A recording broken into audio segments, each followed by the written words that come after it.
Bonsoir Stanislas Guérini. Bonsoir. L'État français poursuivi en justice par des ONG pour non-respect de ses engagements climatiques. Cette action peut aboutir. L'État pourrait être reconnu coupable pour inaction? Moi, je ne le souhaite pas et je ne pense pas que c'est comme ça qu'on va mener la transition écologique.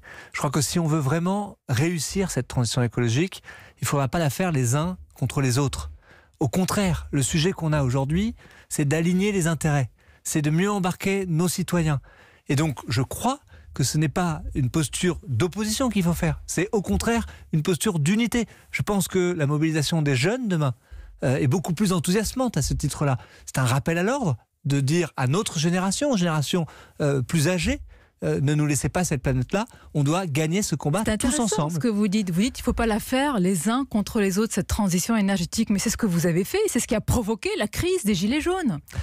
On l'a tous constaté. Il faut le reconnaître. On l'a tous constaté, mais soyons humbles. Vous avez retenu la leçon. Soyons humbles aussi par rapport à ça. Vous savez, Nicolas Hulot avait souhaité que son ministère s'appelle celui de la transition écologique et solidaire. C'est une idée qui est évidemment complètement assumée, portée par François de Rugy aujourd'hui. La transition écologique, on doit d'abord montrer le monde d'opportunités que ça ouvre. Le fait que demain, si on réussit cette transition-là, ça sera moins de dépenses contraintes pour les ménages, ça sera une alimentation de meilleure qualité, ça sera une meilleure souveraineté pour notre pays.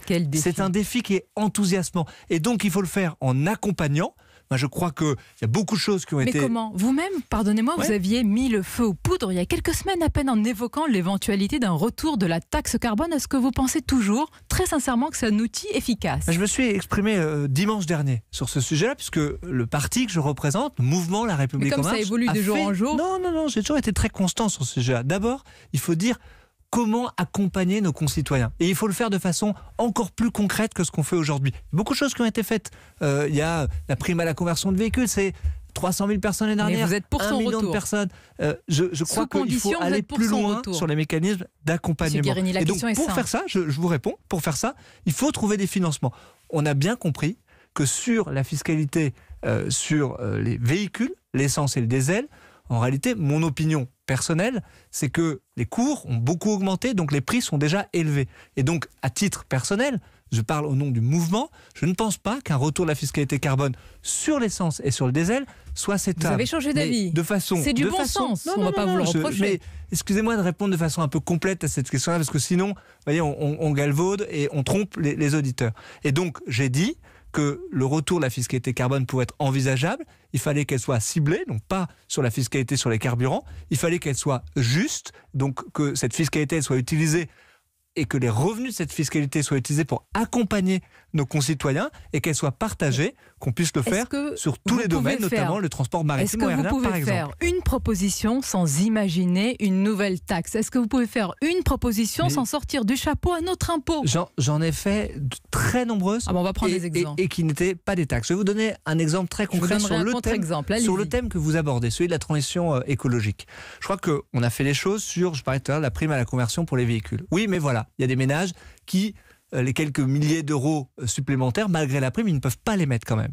Et donc, nous avons fait la proposition qu'on mette à disposition des ménages les plus modestes des véhicules en location à moins de 50 € par mois, pour que, de façon très concrète, nos concitoyens qui ont besoin de se déplacer, mais qui sont les plus modestes, ils puissent bénéficier de dispositifs simples. Ça, c'est une proposition qui n'est pas une nouvelle taxe. Permettez-moi le contre-exemple à l'issue du grand débat. Parmi vos propositions de La République En Marche, vous souhaitez relancer le débat sur la fiscalité de l'héritage et alourdir les taxes. Taxes, je répète le mot, taxes sur les droits de succession. Mais là aussi, soyons précis. Oui. Soyons précis. C'est dimanche dernier, je me suis exprimé sur ce sujet en disant quoi? En disant que moi j'étais favorable à ce qu'on réduise la fiscalité pour qu'on puisse donner plus facilement du vivant. C'est-à-dire qu'on puisse transmettre plus tôt son héritage à ses enfants, à ses petits-enfants. Aujourd'hui, on hérite en moyenne à 55 ans. À 55 ans. Et donc que la question pouvait se poser, je pense qu'elle est très sensible pour les Français, et j'ai dit de façon très claire que ce n'est pas une mesure que l'on devrait faire maintenant. Si on voulait alourdir la fiscalité sur l'héritage pour les plus hauts patrimoines, pourquoi vous la proposez? Vous risquez de brouiller le message lors de l'élection présidentielle. Je pense que c'est un sujet qui est si sensible, qui mériterait de passer par le suffrage universel. Et donc, à court terme, la question que je pose, c'est qu'on puisse donner plus facilement à ses enfants, à ses petits-enfants. Alors, plus largement, pourquoi ne pas chercher l'argent avec la réduction des dépenses publiques? Pourquoi ne pas penser d'abord à faire des économies plutôt qu'à taxer? D'abord, c'est ce que nous avons commencé à faire. Pas assez, ça vous le savez, vous le reconnaissez d'ailleurs. Mais il faut aller plus vite. Il faut aller plus vite, mais on ne peut pas le faire avec, vous savez, ce rabot qui disent on va couper dans toutes les dépenses publiques. Et vous allez vite quand il s'agit de sortir des impôts. Parce qu'on serait totalement contradictoire avec ce que demandent nos concitoyens à travers ce grand débat, qui est aussi d'avoir des services publics de proximité, des services publics qui soient d'une meilleure qualité. Et donc je ne crois pas qu'on peut mener cette réforme-là en disant je vais tout couper. Il faut faire ce qu'on a commencé à faire, mais qu'il faut accélérer évidemment, c'est-à-dire faire des réformes de structure dans chacun des ministères donnés. Je pense qu'on peut améliorer l'efficacité de nos services publics. Faites des propositions. Où sont les économies? On aimerait bien entendre. Je vais vous donner un exemple très concret. On va l'année prochaine supprimer, ne pas remplacer 2000 fonctionnaires dans les services de Bercy. Pourquoi? Parce qu'on va changer la manière de prélever les impôts. On va faire en sorte qu'on ne puisse plus aller dans une trésorerie locale sans prendre un rendez-vous. On va faire en sorte qu'on ne puisse plus payer ses impôts en numéraire. Je ne pense pas qu'on va moins bien lever l'impôt. Vous voyez, par exemple, quand on fait le prélèvement à la source, eh bien, ça va être des économies. On va mieux lever l'impôt, mais on pourra avoir moins de fonctionnaires pour faire ça. Peut mieux faire, vous l'avez reconnu. Exactement comme ça. Il faut accélérer. En attendant, la bataille des européennes est lancée. Les têtes de liste sont connues, sauf celle de votre parti.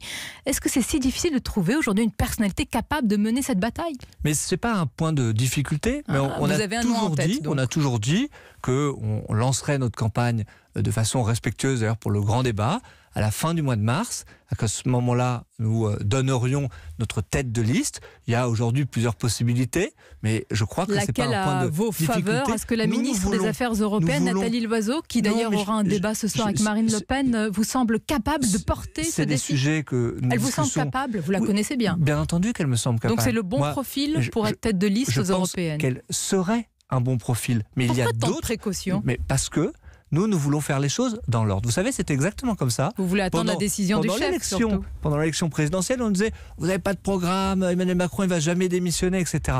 Bien, dans quel ordre on fait les choses? D'abord, on dit ce qu'on veut faire.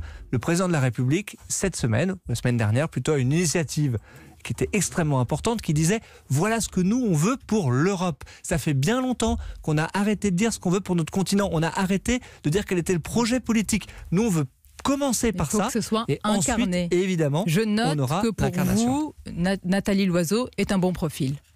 Oui, bien sûr, ça serait un bon profil. Beaucoup de précautions. Mais ce n'est pas une précaution, vous connaissez bien ma position. On va décider ça ensemble. Il y a une commission nationale d'investiture. On l'annoncera. Vous serez votre impatience, vous et à la fin, c'est pas la mienne. Vous réunissez et c'est votre langue de bois que mon impatience. Satisfaite à la fin mars, quand on lancera notre campagne avec ce meeting. Le grand débat national s'achève demain, Stanislas Guerini. S'il y avait une mesure, une proposition vraiment que vous avez entendue sur laquelle les citoyens ont vraiment insisté, laquelle? Moi, je pense qu'il y a eu une expression qui était une demande de justice sociale dans ce grand débat. Il fallait un grand débat pour savoir ça? En tout cas, vous saviez qu'il y avait une demande de justice extrêmement sociale forte auprès des Français. ces derniers temps. Oui. Et donc, j'ai proposé dimanche dernier que l'on revienne sur la mesure de sous-indexation des retraites. Je crois que c'était une mesure qui était mal comprise par nos concitoyens les plus âgés. Et donc, c'est la raison pour laquelle j'ai formulé surtout mal pensée cette par vous, proposition. pardonnez-moi. Bien, vous savez, je crois qu'on n'a pas à rougir sur ce sujet-là. Regardez, dans le quinquennat précédent, les retraites, elles étaient plutôt gelées. On a augmenté les retraites, mais c'est vrai, moins fortement que l'inflation. Je crois que c'était une erreur à titre personnel. Voilà. Et donc j'ai fait la proposition que l'on revienne sur cette mesure-là. Et vous reconnaissez notamment cette erreur. Merci. Mais il faut savoir être humble. Merci Stanislas Guerini d'avoir été notre invité ce soir.